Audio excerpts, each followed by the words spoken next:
tema del calor, por incomodidad, de bajarse el barbijo porque ya uno estaba harto, entonces el sistema le advertía. Esa advertencia hacia la misma persona que está cometiendo el acto, eh, como que le ha brindado una conciencia, por decirlo de una manera. O el tema de los guantes igual. Bien. Bueno, muchas gracias, Diego. Excelente presentación y muchas gracias nuevamente por tomarte tu tiempo en presentarnos toda esta información, en todos los avances, contarnos todos los avances que han tenido en tu grupo de investigación. Muchas gracias. No, gracias a ustedes por la invitación y buen saludo a todos. Gracias.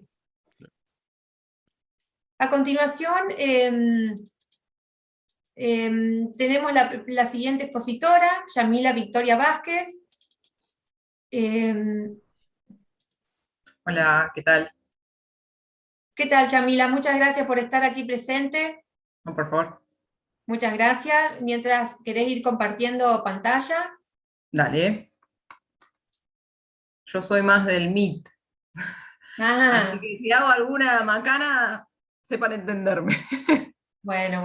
Ahí creo que está bien. ven bien, ¿no? Sí. Buenísimo, vamos a cerrar esto ahí. Ahí estamos. Cuando me digas, arrancamos. Sí, bien. Bueno, damos la bienvenida a Yamila Victoria Vázquez. Ella es ingeniera química y doctora en ingeniería química. Actualmente es investigadora asistente de CONICET en la planta piloto de ingeniería química y jefa de trabajos prácticos en la cátedra Estudio de los Materiales en la carrera de Ingeniería Química de la Universidad Nacional del Sur. Sus principales líneas de investigación se desarrollan en el campo del reciclado de plásticos proveniente de artículos de eléctrica y electrónica, y sostenibilidad de materiales plásticos.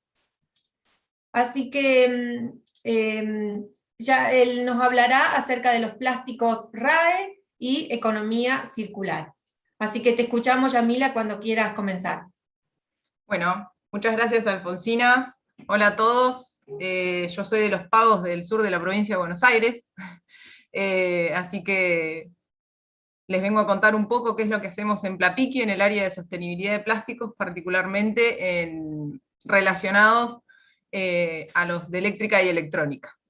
Y también un poco de la economía circular.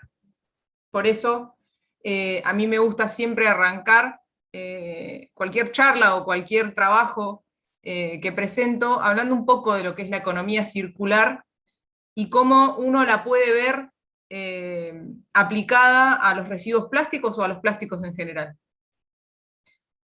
La economía lineal, que es la economía tradicional que todos conocemos, siempre considera que un producto se genera mediante una materia prima, se consume y luego se desecha generando residuos. Y ese residuo va a disposición final o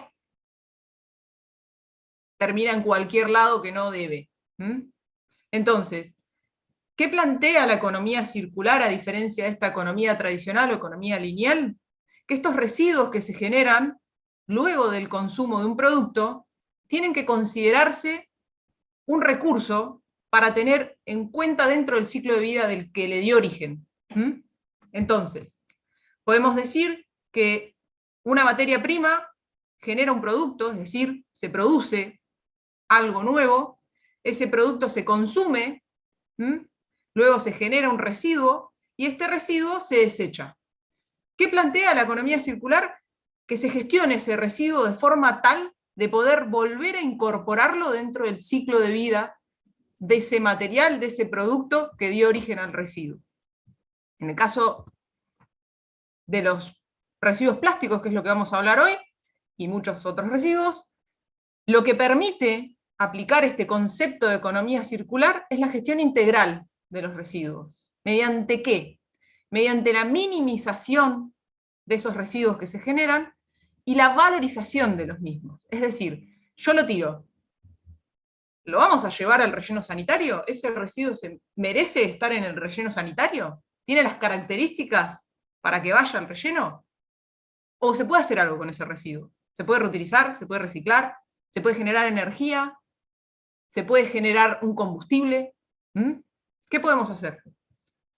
Entonces, comenzamos por el inicio del residuo, o quizás un poquito más atrás del inicio del residuo, ¿no? ¿Qué podemos hacer nosotros para disminuir la cantidad de plásticos en la basura o en los desechos? Reducir su consumo, claramente. ¿Qué consumo? El consumo de cosas que quizás no son vitales utilizar masivamente. Como por ejemplo las bolsas plásticas, las bandejas descartables, los vasos descartables, los cubiertos, todo lo que es descartable, el plástico de un solo uso, comúnmente conocido. Tratar de no utilizar, o de quizás de no utilizar tantas botellas descartables, volver a recargar una botellita. Mismo uso, o sea, estas cosas descartables que yo las uso y las tiro, ni siquiera las lavo a veces, podrían reutilizarse, podrían acondicionarse y volver a reutilizarse, generar como un ciclo. Por ejemplo, un emprendedor que hace viandas de comida. Te da la vianda y después te dice, bueno, cuando te llevo la otra, dame la bandejita que te di la vez pasada. Eso sería algo, una manera de reutilizar algo que hoy en día se piensa como un solo uso. ¿Hasta cuándo? Y hasta que la bandejita claramente no dé más. O si no, encontrar una nueva aplicación a algunos residuos. Entonces, estos puntos que yo acabo de nombrar se aplican o se pueden identificar en distintas partes de este ciclo de economía circular, ¿no? Ahí estábamos hablando de la generación del residuo y del consumo. Pero ¿qué podemos hacer desde el lado de la producción también? Minimizar la cantidad de materiales plásticos a utilizar y minimizar los plásticos de un solo uso, justamente. Acá hay algunos ejemplos de los materiales de un solo uso, de los plásticos de un solo uso, algunas cosas que se pueden hacer, artesanías, etc. Y esto que está acá a mí me parece interesante siempre nombrarlo, porque es una iniciativa muy buena que hubo con un plástico que, si bien no es de un residuo sólido urbano, que es el residuo mayoritario quizás, es un residuo bastante voluminoso, particularmente en Argentina, que es el residuo de silo bolsa. Hay una organización que crea mochilas, bolsos, carteras, billeteras, a partir de silo bolsa. Esto es silo bolsa, completamente silo bolsa. Después, ¿qué otra cosa podemos hacer con un residuo antes de tirarlo al relleno sanitario? Reacondicionar, por ejemplo, acá tenemos electrónicos, los residuos electrónicos, un celular, un televisor, un aire acondicionado, una heladera. Lo podemos reacondicionar, lo podemos reparar, o reprocesar. Cuando hablamos de reprocesar, ¿qué quiero decir? Agarro todas las partes de ese artículo electrónico, por ejemplo, los separo los plásticos, los metales, las partes peligrosas que puede llegar a tener ese artefacto eléctrico o electrónico, y reproceso lo que se puede, y desecho finalmente lo que debo desechar finalmente, porque siempre que hay un material tóxico, un material contaminante, yo no puedo reciclarlo como tal. Tengo que ver normativas, reglamentaciones, cuestiones medioambientales y legales de cada lugar, que a mí me indiquen si yo puedo o no reciclar eso de esa manera. Entonces, reprocesar. ¿Qué pasa con los plásticos? ¿Cómo se reprocesan los plásticos? Yo tengo un residuo plástico, lo primero que voy a tener que hacer es clasificarlo, ¿no? ¿Qué plástico va por este lado? ¿Qué plástico va por allá? Tengo poliestireno, tengo polietileno, tengo polipropileno, tengo acrílico, tengo varios tipos de plástico. Entonces, yo los tengo que separar y a su vez los tengo que acondicionar. Tiene que haber una decontaminación de ese material. Yo no puedo reciclar una botella de Coca-Cola que adentro tiene restos de Coca-Cola. La tengo que al menos enjuagar para poder reciclarla. Tengo que separar etiquetas, tengo que separar tapas, tengo que separar suciedad que venga del ambiente, tierra, quizás algún aceite que esté embebiendo el material. Después lo que voy a hacer, una vez que lo tengo clasificado, lo voy a triturar, lo voy a volver a lavar una vez que trituro, por si quedó algo dando vuelta. Esas escamas que se generan luego de la trituración se van a secar y van a pasar a un proceso de extrusión. Acá voy a hacer un punto y aparte, o un llamado, mejor dicho, Estas escamas, así como tal, también se pueden comercializar. ¿Mm? Pero siempre lo importante cuando uno recicla por reprocesado es poder obtener un material de calidad. Entonces, a mí me conviene siempre poder llegar a obtener pellets de ese material reciclado para poder certificar ese material, darle una caracterización y decir, yo te estoy vendiendo esto. Esto tiene calidad, vos lo podés usar en tal y tal cosa. Entonces, va a pasar por un proceso de extrusión donde el plástico se funde y se obtienen pellets. Y eso obviamente se empaqueta y se vende, y con ese plástico reciclado se generan nuevos productos. Esto, la etapa de reciclado por reprocesado, ya es parte de la gestión integral del residuo plástico. ¿Hay otros tipos de reciclado? Sí, hay otros tipos de reciclado. El reciclado químico actualmente se le está comenzando a llamar reciclado avanzado, porque existen muchas más tecnologías relacionadas a la química del reciclado que antes. Antes, la más conocida dentro del reciclado químico era la pirólisis, que es este proceso que puse acá. Mediante un craqueo, el plástico se desintegra de alguna manera, obteniéndose como productos, residuos obviamente, carbones, restos de plástico degradado, y se obtienen gases y aceites, que son combustibles que pueden utilizarse en distintas aplicaciones. Hoy en día hay toda una movida muy grande de implementar la pirólisis en plásticos para la obtención de aceites que puedan ser introducidos en el proceso de refinería o en la petroquímica actual. Hay toda una movida muy grande respecto a esto. ¿Por qué se dice reciclado avanzado? Porque hay otras tecnologías mediante bioreciclado y demás que están dentro de esta rama del reciclado, que por eso ahora se llama avanzado y no solamente reciclado químico. Y después tenemos la recuperación energética, que la recuperación energética básicamente, en términos cortos y sencillos, es la obtención de energía mediante la incineración controlada de los residuos. Esta recuperación energética no solo se hace con residuos plásticos, se hace con un montón de residuos, además de los plásticos. Y en general se espera que los plásticos que se utilicen en este tipo de reciclado, por así llamarlo, sean aquellos que no pueden reciclarse por las otras metodologías. Tanto el reciclado químico como la recuperación energética son formas en donde el plástico deja de ser plástico. Entonces, ¿qué podemos decir? Que la opción más sostenible desde el punto de vista del plástico es el reciclaje mecánico. ¿Por qué? Porque yo, al poder reciclar la parte plástica y volver a introducirla dentro del ciclo de vida del plástico, de alguna manera, utópicamente, estoy disminuyendo la cantidad de plástico virgen que voy a utilizar para la generación de nuevos productos. En cambio, en lo que es el reciclaje químico o la recuperación energética, yo dejo de tener plástico. Entonces no vuelvo a tener plástico dentro del ciclo de vida.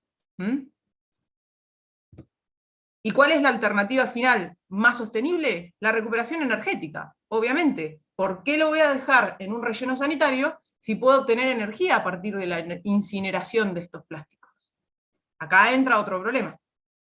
Las reglamentaciones y las leyes de cada país donde se quiere implementar esta tecnología. ¿Por qué? Porque yo estoy incinerando basura, entre comillas. Entonces, la opción más sostenible es el reciclaje mecánico, y la alternativa final más sostenible es la recuperación energética, siempre y cuando el país tenga las normativas y las leyes aptas para poder realizar ese proceso. Entonces, ¿qué pasa con los RAE, o los residuos de artículos de eléctrica y electrónica? Estos residuos han tenido un crecimiento exponencial durante los últimos años, por conocimiento mundial, del avance tecnológico de este tipo de artefactos. Particularmente los celulares, las tablets, los televisores, las computadoras. cada día hay un celular nuevo y el consumismo hace que el recambio de este tipo de artefactos sea cada vez más corto el tiempo. Entonces, por cada celular nuevo que se compra, se estima que hay un celular que se desecha.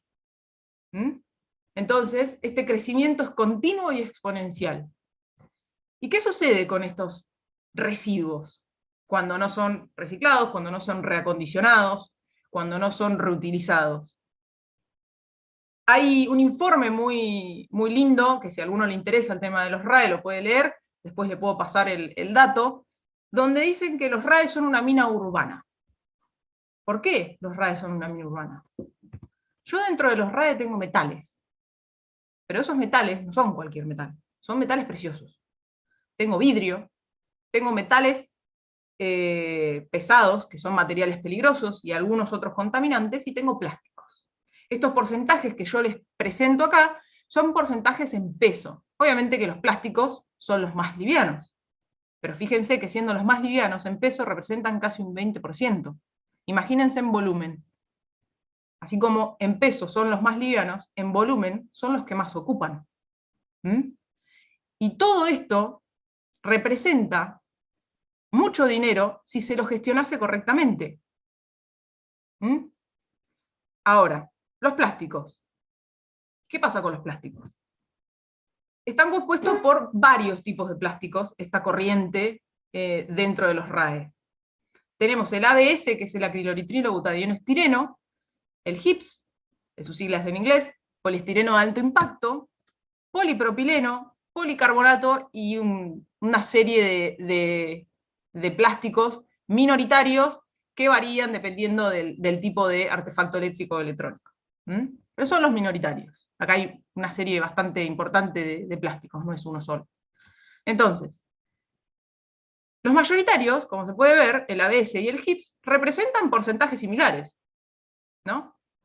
Y a su vez, estos dos son los plásticos de ingeniería que tienen mejores propiedades de impacto, de resistencia al impacto, de resistencia a la tracción. Son plásticos que pueden reutilizarse en aplicaciones donde el material se va a valorizar. Sí, obviamente se lo recicla correctamente, se lo recupera correctamente y se obtiene un material final adecuado. Entonces, ¿qué podemos decir de estos plásticos? Que son, dentro de los RAE, los menos valorizados. ¿Por qué? Porque el oro lo quieren recuperar de todos lados. El platino también. El plástico, hasta ahora, hasta este último tiempo, a nadie le importaba mucho qué pasaba con los plásticos. Pero ahora el plástico nos está tapando y necesitamos hacer algo. Necesitamos hacer algo porque nos está tapando, está generando mucho daño al ambiente, pero no porque el plástico sea malo, contamine. Claramente es por culpa nuestra, porque lo gestionamos mal, no vimos las consecuencias que se iban a generar por la mala gestión de estos materiales. Entonces, al ser los menos valorizados, estos materiales dentro de los RAE son los que menos valor agregado tienen. ¿Qué quiere decir esto? Que a la gente es lo que menos le va a interesar reciclar. Y también ocupan más gran volumen. En Argentina, los plásticos RAE, ahora hay un movimiento de recuperación de residuos electrónicos, con lo cual esto no es tanto como hace unos años atrás. Los plásticos RAE eran considerados residuos peligrosos. ¿Por qué? Porque el celular en sí mismo tenía partes, por ejemplo el celular, ¿no? Tenía partes con componentes tóxicos, entonces todo era peligroso y se tenía que desechar. Y eso no es así. Y se estaban perdiendo una gran cantidad de recursos desechando este tipo de cosas en un relleno sanitario especial o no, cuando se podrían haber aprovechado. Por ejemplo, en Estados Unidos, si se encuentra un celular, doy el ejemplo del celular porque es lo más claro, ¿no? En un tacho de residuos domiciliario, esa persona va a recibir una multa, porque no se puede hacer. Hay lugares específicos para poder desechar los artículos eléctricos y electrónicos, y incluso en algunos estados hay una especie de bonus track. Si vos llevás, es como que tenés como un plan de beneficios al poder devolver un artefacto eléctrico o electrónico. Entonces, representan el 18% dentro de los RAE. Son materiales muy, muy buenos, el ABS y el poliestireno de alto impacto particularmente. Entonces, es evidente, es necesario hacer algo con estos plásticos para poder reinsertarnos dentro del ciclo de vida de estos materiales, mediante obviamente metodologías sostenibles que permitan su recepción. Entonces, ¿qué habíamos dicho? Que el reciclado mecánico era la opción más sostenible para la gestión integral de plásticos. Pero ¿qué pasa? Estos materiales no son plásticos como el polietileno, que es el plástico más noble que podemos conocer. Son copolímeros complejos. ¿Y qué pasa con la separación por tipo? Si yo tengo la etiquetita, el código de clasificación, fantástico, pero si no lo tengo, son los dos copolímeros estirénicos. Por lo general, son negros. La separación por tipo se dificulta. ¿Por qué? Porque por técnicas espectroscópicas es muy difícil diferenciarlos. Ya sea porque son negros o porque los dos tienen estireno. Entonces es como, se complica. Entonces, una opción podría ser, reciclemos los mezclados, si son parecidos. Los dos tienen butadieno, los dos tienen estireno, el acrilonitrilo es lo único que aparece en uno, pero no en el otro. Podemos pensar en reciclar los mezclados, ¿verdad?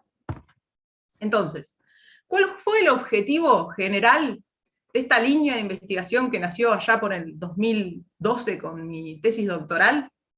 Diseñar metodologías sostenibles de reciclado de plásticos RAE mezclados para generar un aumento en el valor agregado y así poder reinsertarlos en la economía circular.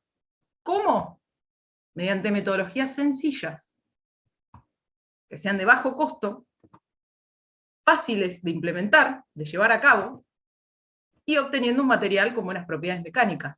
¿Por qué hago énfasis en sencillas, de bajo costo y fáciles de operar? Porque esto va a ser implementado por industrias pequeñas y medianas, recicladoras, ONGs, asociaciones civiles. Necesitan ser metodologías sencillas, que puedan aplicarse directamente. Entonces, ¿para quién? Para los recicladores. En este punto, a lo largo del avance de esta línea de investigación, tuvimos la suerte de encontrarnos con el Centro Basura Cero, que es una ONG de Villa Lugano, de Buenos Aires, no sé si conocen el sector, más o menos, que fue creada por una persona que se llama Jorge Amar, hoy en día es el director, que veía la deserción de los chicos en ese barrio, cómo eran excluidos. Entonces él tiene la visión, tuvo la visión, y hoy en día es la visión del centro, y el objetivo de recuperar y reciclar estos residuos electrónicos. ¿Para qué? Para crear puestos de trabajo inclusivos. ¿Para qué? Para permitir la capacitación constante de estos grupos de personas excluidos. Hoy en día es una ONG que cuenta con un personal enorme, ahí hay algunos, nada más. El señor que ustedes ven acá es Jorge Amar, este es todo el personal, la foto ya es vieja. En este punto fue cuando se incorporó la primera mujer en la planta de reciclado. Estaban muy contentos de haber podido incorporar a la primera mujer. Todos los chicos se capacitan constantemente. Tuvimos la suerte de ir y de ver cómo ellos están contentos con la evolución que ellos tuvieron, con la maduración que tuvieron y cómo cambiaron sus vidas al poder trabajar por la inclusión, para el medio ambiente y aprender un oficio, aprender una tarea y poder hacer algo por la sociedad. Los invito a visitar la página del Centro Basura Cero, ponen Centro Basura Cero y les va a salir. Realmente no tiene desperdicio. Entonces, nosotros estamos trabajando codo a codo con esta ONG, o en esta asociación civil, mejor dicho. Acá pueden ver algunas fotos de los artefactos que recuperan. Obviamente que muchas veces cuando nosotros hablamos de residuos electrónicos, lo primero que aparecen son computadoras viejas. Computadoras viejas, celulares. Acá pueden ver algo que, si saben lo que es, les va a denotar la edad. No lo voy a decir. Así que si saben lo que es, ustedes solo saben qué edad tienen, ¿no? Entonces, fuimos a visitarlos, ellos recuperan plástico, lo separan como pueden, manualmente. La separación se hace manual, generalmente, en las recicladoras de artículos de eléctrica y electrónica. En la gran mayoría de las recicladoras, salvo recicladoras muy grandes que tienen ya automatizado un sistema, que ya procesan una gran cantidad de material, donde pueden separar, donde pueden incorporar técnicas espectroscópicas con equipamiento sofisticado, muy caro. Ellos lo hacen manual, como pueden. Inclusive nos contaban que en algún momento tenían la metodología de quemar el plástico, y dependiendo del olor que largaba, era si era uno o era el otro. Ahora no lo sé más, por suerte. Pero llegaban hasta ese punto. Entonces, ellos procesan ABS y HIPS. O sea, tratan de recuperar la mayor cantidad de ABS y la mayor cantidad de HIPS que puedan. ¿Qué es el ABS? Como les había dicho, un copolímero de acrilonitrilo, butadieno y estireno. Y el poliestireno de alto impacto es un poliestireno con butadieno.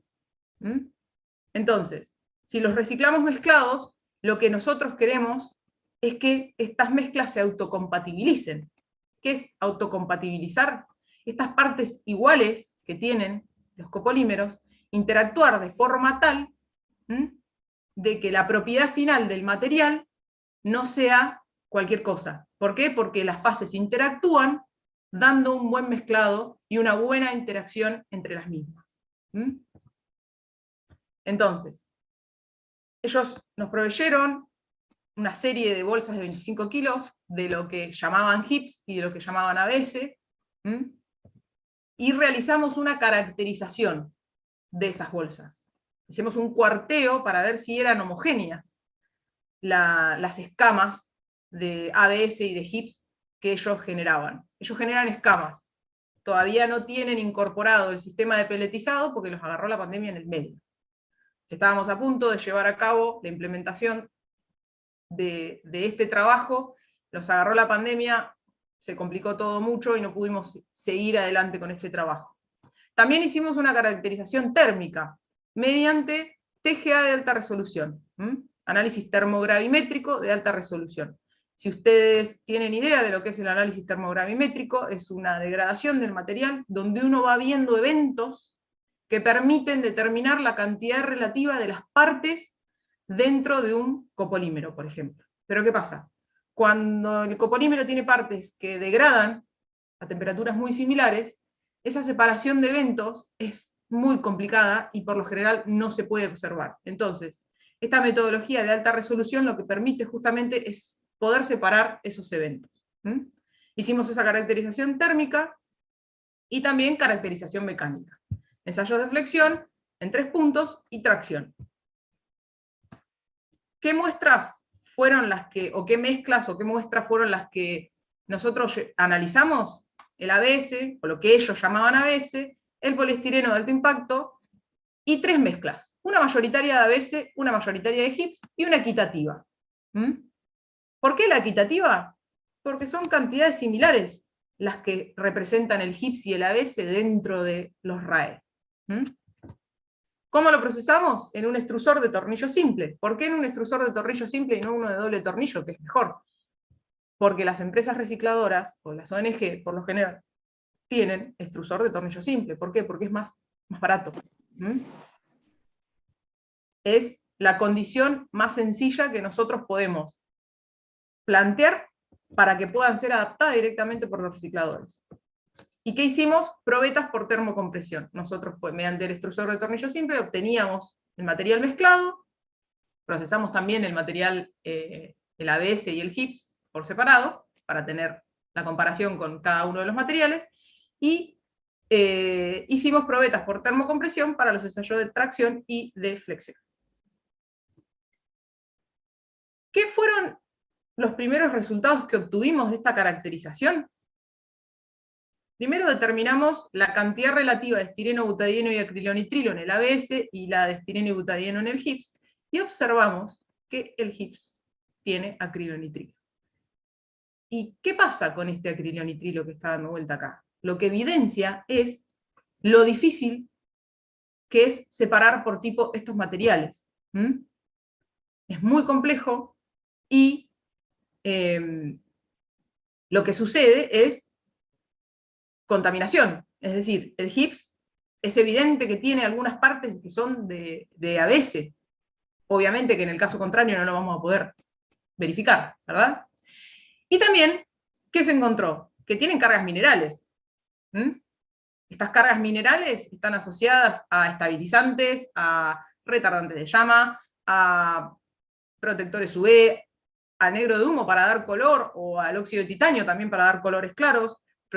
Son todos aditivos que permiten darle ciertas características a los materiales que representan el 9% en el caso del ABS y el 5% en el caso del HIPS. Además, se determinó, con ensayos de fluorescencia y de rayos X, fueron determinadas cuáles eran las cargas, no les voy a enumerar ahora, pero podemos encontrar talco, carbonato de calcio, óxido de titanio, negro de humo, óxido de silicio también se encuentran en estas cargas minerales, y también por fluorescencia determinamos la presencia de bromo. Esto evidencia la presencia de compuestos brominados. ¿Pero qué pasa con esa cantidad de bromo? En Argentina no hay regulaciones respecto a los RAE. En Europa está muy avanzado el tema de la gestión de estos materiales, y hay límites permitidos para poder reciclar estos plásticos si contienen bromo. Este bromo proviene de los compuestos brominados, que son retardantes de llama, y si están por debajo de cierto valor, el plástico puede ser reciclado. Si no están por debajo de ese valor, el plástico tiene que pasar por algún tratamiento para poder eliminar el bromo, o tiene que ser desechado como material peligroso. Entonces, verificamos que ese bromo esté por debajo de los límites, y dijimos, ok, este plástico se puede reciclar. Entonces, propiedades mecánicas. Acá solamente puse las propiedades de flexión. El rojo es el ABS y el negro es el HIPS. Podemos ver que el ABS presenta una mayor resistencia mecánica, la resistencia mecánica es el máximo valor de la curva, que el HIPS, y que a su vez es menos dúctil, se elonga menos, ¿verdad? Entonces, ¿qué pasó con las mezclas de estos materiales? Como pueden observar, las resistencias de cada una de las mezclas y la ductilidad se encuentran dentro de los valores correspondientes a sus extremos, es decir, al ABS y al HIPS. ¿Qué da indicio esto? De que la autocompatibilización fue efectiva. Es decir, fíjense que la rigidez de los materiales no varía, eso lo podemos ver en la pendiente inicial de las curvas, que se refiere al módulo elástico, y el módulo elástico es el que define la rigidez de los materiales. Las mezclas no presentan propiedades inferiores de resistencia mecánica, quiere decir que hay una buena interacción entre las fases, y si bien la ductilidad se vio afectada en el caso particular de la 50-50, esto es muy común en el caso de las mezclas equitativas porque son las situaciones más desfavorables.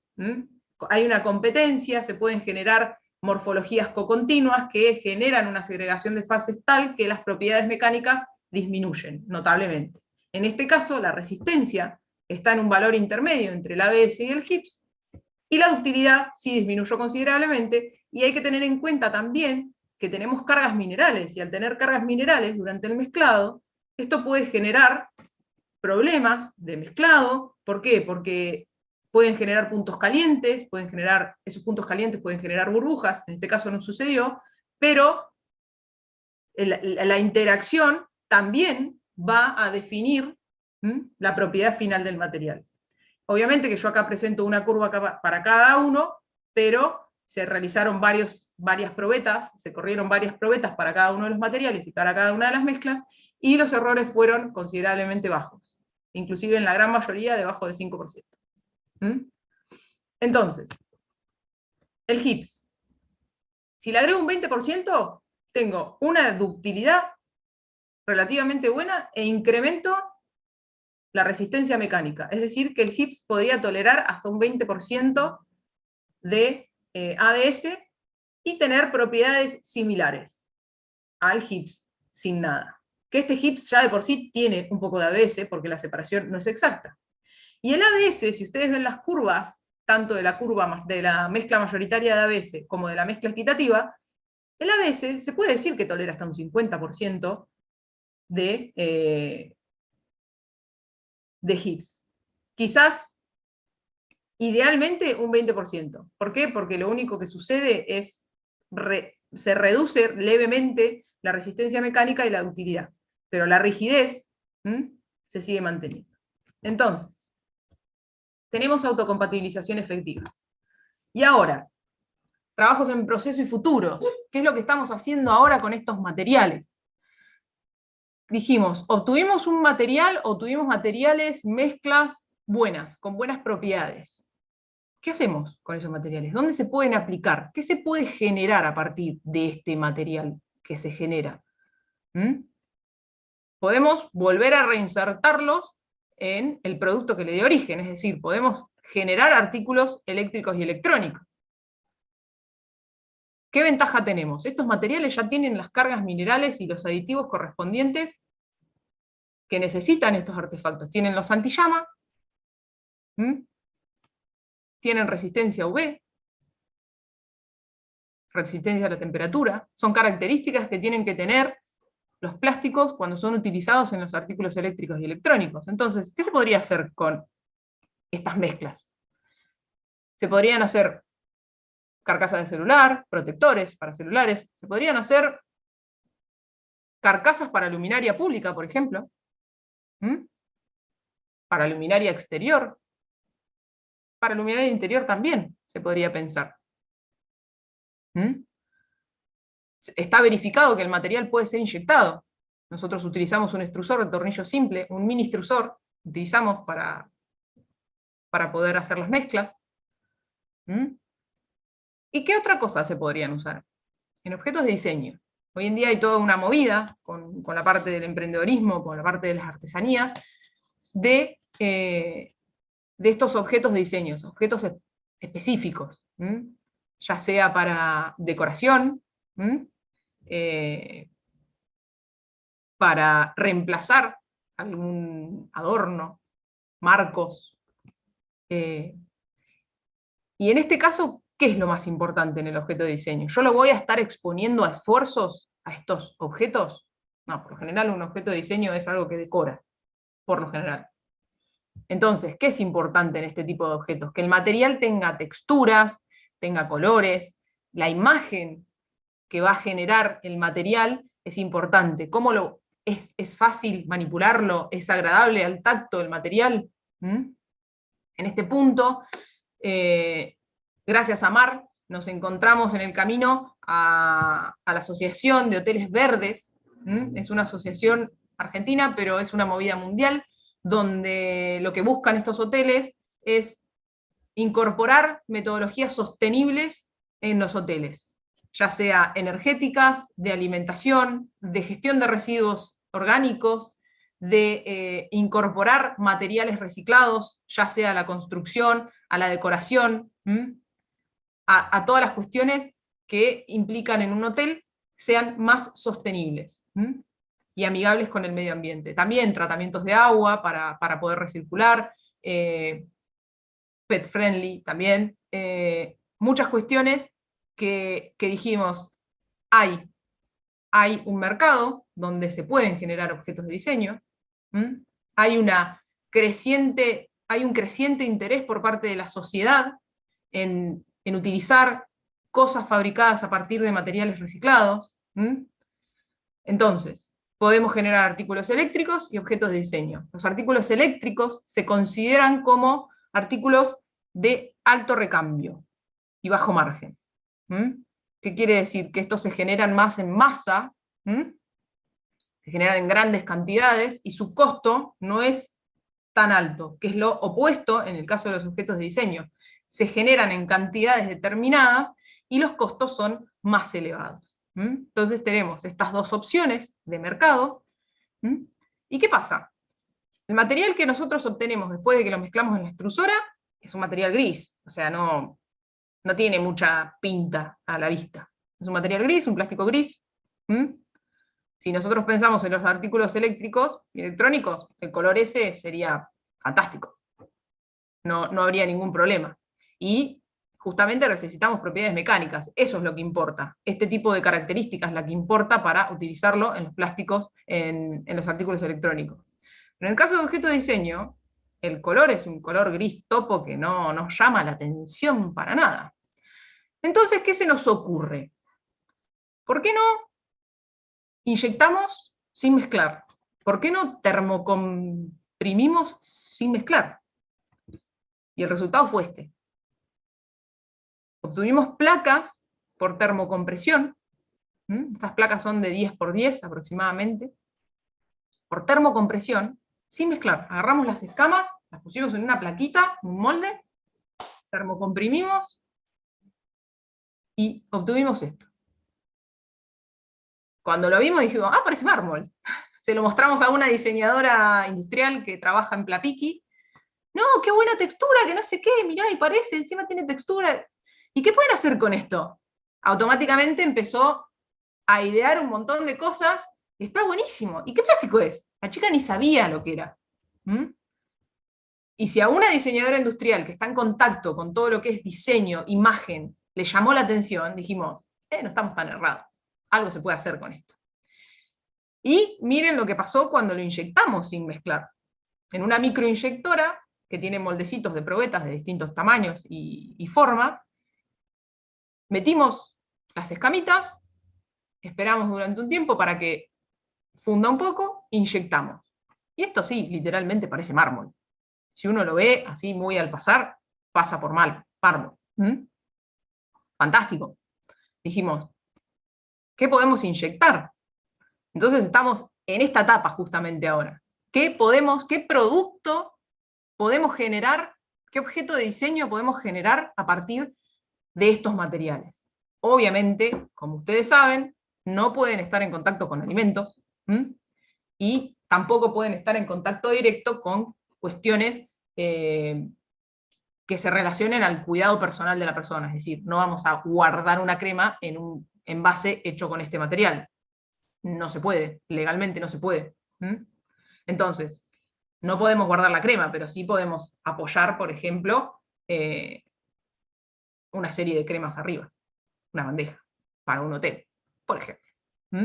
Entonces, hoy en día estamos en esa etapa, pero siempre a nosotros se nos cruza esta pregunta cuando nosotros decidimos generar un producto. Ese producto que nosotros queremos crear, o estos productos que nosotros queremos crear, siempre, y esto lo digo desde nuestro grupo de trabajo, pero me parece que deberíamos aplicarlo todos, si yo quiero crear esto porque es sostenible, porque colabora con el medio ambiente, porque es algo bueno para la sociedad, tengo que pensar si yo lo voy a usar, o si lo estoy haciendo solamente para sacar la basura de un lugar y ponerla en otro. Entonces, ¿cuáles son las conclusiones hasta el momento, por así decir, conclusiones, ¿no? Los resultados más relevantes que podemos obtener a partir de estos materiales? Lo primero es que la autocompatibilización de estos materiales es efectiva, es decir, se pueden mezclar sin separar. Se pueden mezclar sin separar. O sea, no tengo que hacer la separación. La separación manual es un trabajo muy, muy pesado, riesgoso inclusive para las personas que lo realizan. ¿Qué pasa? Se consiguen materiales con buena performance mecánica, y si eso sucede, y nosotros podemos caracterizar ese material y podemos certificar que tiene buenas propiedades mecánicas, el costo del material reciclado va a aumentar. Es decir, va a aumentar el valor agregado. Y no los estoy separando, considerando que utilice la mezcla equitativa. Podría seguir separando como para generar distintas mezclas. O meter lo que venga. Me va a dar algo bueno igual. ¿Mm? Y además, las técnicas utilizadas son sencillas. ¿Mm? No implican una técnica altamente compleja, con equipamiento sofisticado. ¿Mm? Es sencilla y de bajo costo. Y a su vez, si nosotros podemos generar esto, los plásticos pueden reinsertarse en el sistema de economía circular mediante estas metodologías. Entonces, ¿en qué estamos trabajando actualmente? En esa obtención de productos a partir de los materiales recuperados, tanto con la mezcla propiamente dicha, ese plástico gris que yo les nombraba recién, como aquellas que no están mezcladas, sino que agarramos las escamas y las ponemos en algún lugar, con presión o inyección, pero sin mezclar, para tener esa textura, esos colores. ¿Mm?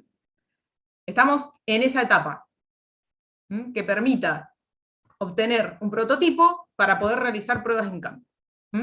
Y obviamente diseñar el plan de negocios en conjunto a Basura Cero para que ellos puedan implementar estas metodologías y a su vez también los sistemas de creación de nuevos productos.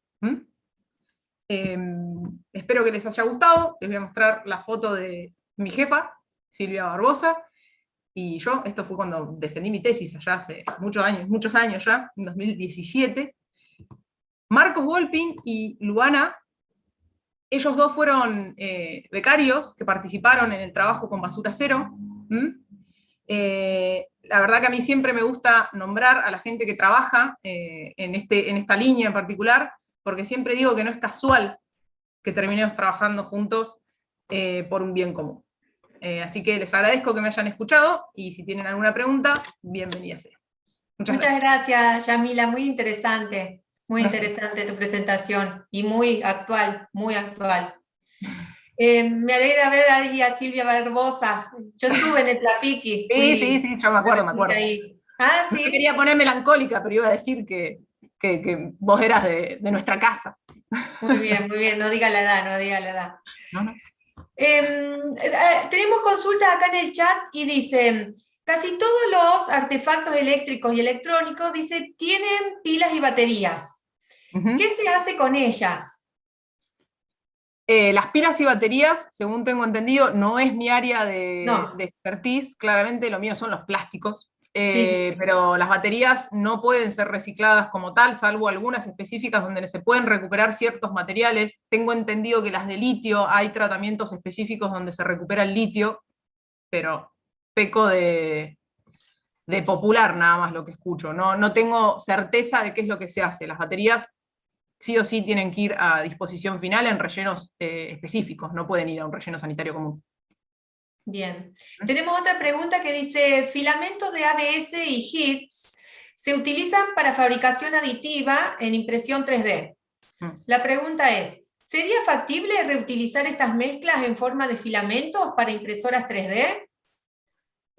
Nosotros en Tlapiqui hace poco incorporamos un área de impresión 3D. Está la idea de en algún momento poder realizar este tipo de pruebas. El inconveniente mayoritario o el inconveniente específico que hay con estos materiales son las cargas minerales, que puedan procesarse bien en el mini extrusor que tiene la impresora 3D y no lo tape. Hay algunos trabajos que he visto en algunos otros lugares del mundo donde hacen filamentos, pero como todo, son pruebas de laboratorio. Cuando uno lo pasa a gran escala, ¿qué es lo que sucede? ¿Es factible? ¿No es factible? Ese es el inconveniente principal que tienen, las cargas minerales, que es un 9% de cargas minerales en el caso de ABS, y ese porcentaje les puedo asegurar que se mantiene, porque nosotros antes de trabajar con Basura Cero trabajamos con otra recicladora, Ecotécnica del Pilar, donde ellos en lugar de hacer escamas hacían polvo, o sea, pulverizaban el plástico, y el porcentaje de cargas es prácticamente el mismo en el ABS y en el HITS, o sea, como que es algo constante, no es muy variable. Y justamente el tema de las cargas de los filamentos me parece que es el cuello de botella, creo yo. Claro. Extrudar, digo, me llega a escuchar Silvia, me mata. Extrudar en un filamento grueso, lo probamos, y se puede hacer. Claro, pero en uno tan finito como el de la impresión 3D, habría que ver. Esa es lo primero que se me ocurre a mí. Aquí tenemos a Eugenia Taberna, quien fue quien te contactó, que dice que le encantó los azulejos. Sí, la verdad que eran hermosos. Tenía acá, yo estoy en mi casa, porque nosotros estamos haciendo home office y cuando es necesario vamos a trabajar a planta. Los tenía acá justamente porque tuvimos una reunión hace un tiempo y necesitaba tener los azulejitos para mostrar, y aparte porque escribimos un capítulo de libro y necesitaba sacarle fotos, pero los llevé el otro día a planta. No me acordé, pero los tendría que haber dejado para mostrárselos. Sí, quedaron re lindos, la verdad que quedaron muy lindos. Sí, muy lindos. Y aquí Edgardo Benvenuto continúa la pregunta que te hizo de las pilas y las baterías. Dice Sí. que, bueno, pero las separan, dice obviamente que sí, ¿y qué hacen? Es decir, ese centro lo que hace es separarla, y a ustedes les da la guía el plástico. Claro, en realidad ellos comercializan el plástico a muy bajo valor, no al valor que podría estar hoy en día en el mercado. Ellos hacen la separación, recuperan cobre de las bobinas, de los artefactos más viejos, y todo lo que es baterías, y alguno, me parece que la parte de vidrios, los tubos de los televisores viejos, eso lo tienen que mandar todo a disposición final. Tienen un servicio donde ellos pagan para que se lo lleven y lo manden a disposición final controlada, porque no pueden, ni siquiera lo pueden tener durante mucho tiempo adentro, porque por reglamentación. Claro. ¿Mm? Bien, bien, bien. Bueno, y hay muchas cosas, ahí vos decías, se podría, en tu presentación, se podría usar para esto, se podría usar para aquello, Sí. como que, ¿qué cosas hay ya algo probado con esto? ¿Con estos materiales? Sí, ya realizado, porque vos hablás de potencial, se podría esto, se podría aquello. Nosotros estábamos a punto de empezar a inyectar con ciertas formas para poder empezar a definir productos y aplicaciones, y nos agarró la pandemia. O sea, literalmente, compramos la inyectora, tenemos una inyectora, no sé qué tamaño será, pero es la inyectora del tamaño que hace los mates sabios. ¿Vieron los mates sabios? Ese tamaño. Es una inyectora que inyecta piezas de ese tamaño, no es una inyectora industrial. Es semiautomática, y ahora, en este momento, estamos tratando de poder definir qué formas para mandar a hacer los moldes para empezar a trabajar. Nuestra idea principal era empezar a hacer tipo bandejas de decoración para los hoteles. Habíamos pensado también, tanto con los materiales mezclados como los no mezclados, hacer miro para allá porque las estoy mirando, los apliques de las luces. Sí. Las perillas de las luces también, que se pueden hacer por termocompresión o por inyección, dependiendo la complejidad del aplique. Pero bueno, nos paró mucho la pandemia realmente. Sí. Ahora se va a incorporar una becaria nueva, que es la que va a llevar a cabo todas estas cuestiones. Porque, como dijiste al principio, este fue mi tema de base para el ingreso a carrera de investigador.